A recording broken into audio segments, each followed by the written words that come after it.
Hello, I'm here with Mark from Next Dimension Games, and yeah, I'd like to talk about your new game, Go Ahead Punk. It's a hidden movement game in the 70s. Tell us a little bit. In the classic cop movies from the 70s is the inspiration for the game. Yeah. So, hidden movement game, more complex than Scotland Yard, but not as complex as something like Fury of Dracula, so it kind of sits in the middle there.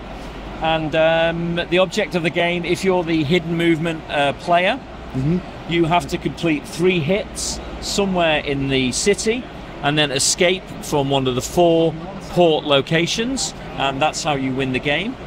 And if you're the cops, you have to work together to take down the sniper. Okay, how does the gameplay work? Yeah. So cops, playground moves around clockwise, so the sniper takes his turn, and then we move to the hunch tracker, which is this here. So every round this moves down 1. So every 4th round he has to reveal what district he is currently in.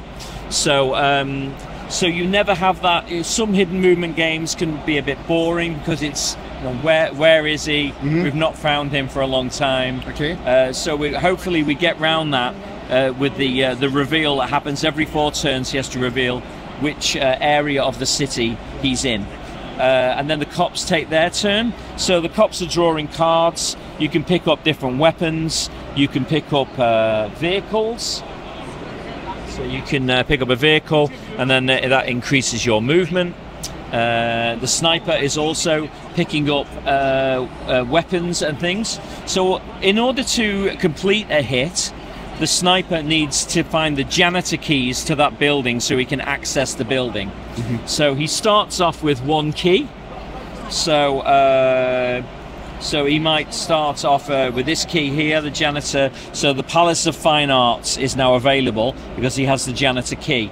So he would make his way to this location, and then on his next turn he will declare that he's completed one of his 3 hits in order to win the game. And the cops? The cops simply have to take him down. Whenever they come across the sniper, you have nice simple combat. So if we say that, let's say that the sniper is on that position, obviously his piece won't be on the board because he's hidden, but let's say he's there and Catherine is moving along and she goes 1, 2, 3, stop. The sniper has to say, I am on that position. Sure. Yeah. He places his piece on the board, and then you have combat, and it's as simple as this. She has a 2 dice weapon, so she would roll 2, and that's no hits.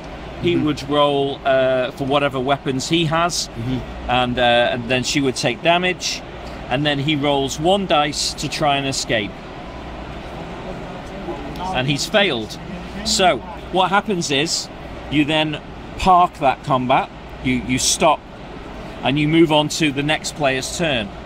Now, if he's unfortunate and the next player is not too far away, let's say Frank was here, Frank has his turn and he will go 1, 2, and then we do the same. His combat round, his combat round. So if the sniper keeps failing to escape, he can find a situation where he might be fighting all 3 cops. So the reason for this is that the game is balanced in such a way that by the time he's completed all 3 hits and he's going for the win, his health should be down to about 1 or 2. Okay. So then he's really thinking, I really don't want to be caught again, because if I'm caught one more time, I'm going to lose. So that's the if it's a nice balanced game, that's what will happen. Yeah, that's how the combat works.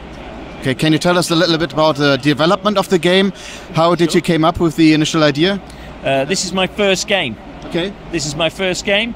It began in 2019. Okay. I formed a company with my friend. We wanted to produce board games. I like hidden movement games a lot. Okay. So I wanted to use some of my favorite elements that you get in hidden movement games, but not use other elements that I didn't like, and also introduce my own ideas. And I'm also, I was born in 1970, I'm a child of the 70s. I wasn't old enough to watch these films when they came out, but I'm a big fan of 70s cop movies and things like that. And I mean, the Anya, who did our artwork, is just incredible. I mean, the artwork on some of these boards is just brilliant, and it gives you a really nice, heavy flavour of, I mean, my favourite artwork. Many people don't even see it, but probably my favourite element of the whole game is inside the box, which is really, really nice. There's a lot of dice rolling, so of course you can do that. You can do that in the box if you want. Yeah. So, do you have a favourite cop movie from the 70s? I couldn't possibly mention any by name. Okay. But yeah, there's lots of them, and lots of them provide inspiration for the different elements of the game. But yeah, I'm a big fan of that kind of film. So the game is currently on its way to our backers around the world. We kick-started last year, and there will be a very, very limited retail release. When I say limited, I literally mean I think we have 100 copies will go to retail after the backers get there.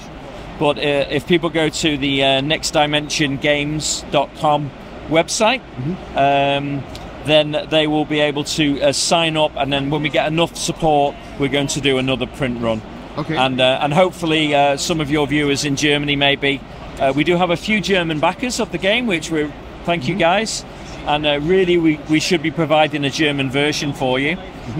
So if we get enough support, obviously we'll be able to do that on the next print run. And there's a base version of the game and a standard and the deluxe version? Yeah. So the core version of the game comes with Catherine. Frank, and Eddie. Okay. And you have these playing pieces. And then the deluxe version of the game adds Kellaway and Hutchins. And of course, you also get the minis with the deluxe version of the game. So they add extra abilities. Kellaway's quite clever because he can issue roadblocks. So they are asymmetric. Yeah, they all have different special abilities. Okay. So yeah, so Kellaway can do roadblocks, which is quite good. So he can issue roadblocks in different parts of the city. So you can try and box in the sniper. Yeah, all different abilities.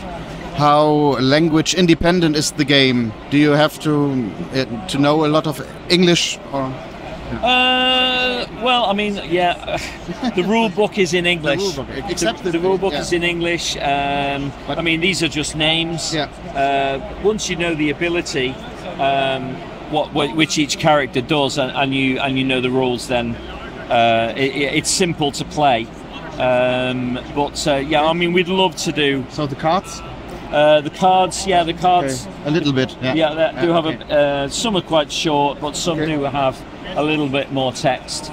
But yeah, I mean, it's all about support. We'd love to do a version, a German version, a different language version. It's all about support. If people sign up for updates, and we get enough support in Europe, we would love to do different foreign language versions. Yeah. And now you're nominated for the shortlist. This is my first game.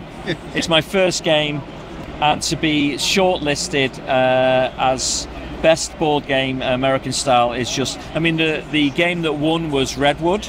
And the creator of that was the creator of Colt Express. Yeah. So I'm standing next to the guy that created Colt Express. So it's a huge honour, and I'm just really thrilled for my first game to be recognised that way. But a lot of work's gone into it. 2019, as I say, I began.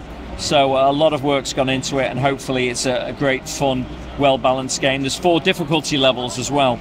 So you can really balance it. So if you have a youngster that wants to be the sniper, you can make it so it's easy for the sniper to win. Okay. Or if you have a friend who's really annoying, a really good hidden movement person that nobody can ever find, you can make the sniper very hard for him to win. So you can adjust the difficulty levels in the multiplayer game, but also in the solo game as well. Oh, so it's a solo mode. There is a solo mode. So in the solo mode, you play the sniper. So you play the sniper, and 3 cops are controlled by the AI cards, which are really, really simple and easy to use. So this is one where you don't need to know English, because this would mean that Catherine goes to your last known location, Frank draws a card, Eddie goes directly towards you. Okay. So yeah, so you just draw a card each month, and then once you've completed your hits and you're trying to go for the ports, we use this side. So Catherine goes to port 1, Frank goes to port 3, Eddie goes directly towards you. So the cops are swapping around the ports, and you're trying to slip through to win the game at the end. How long is the game? It's about 60 to 90 minutes. Okay. Yeah. The shortest game is 2-player, because obviously one person plays all 3 cops. Okay. So you're not discussing with yourself, oh, should we go this way, should we go that way? So that's the shortest game. And then 4-player is more like an hour and a half, because they're saying, oh, do you want to go, you know, there's more discussion between the cops. So yeah, 60 to 90 minutes. Okay. Well then, thank you for presenting the game. Thank you. I think it's very interesting. I like the theme. Yeah. I'm also a kid from the 70s, so yeah. So yeah, thank you. No problem.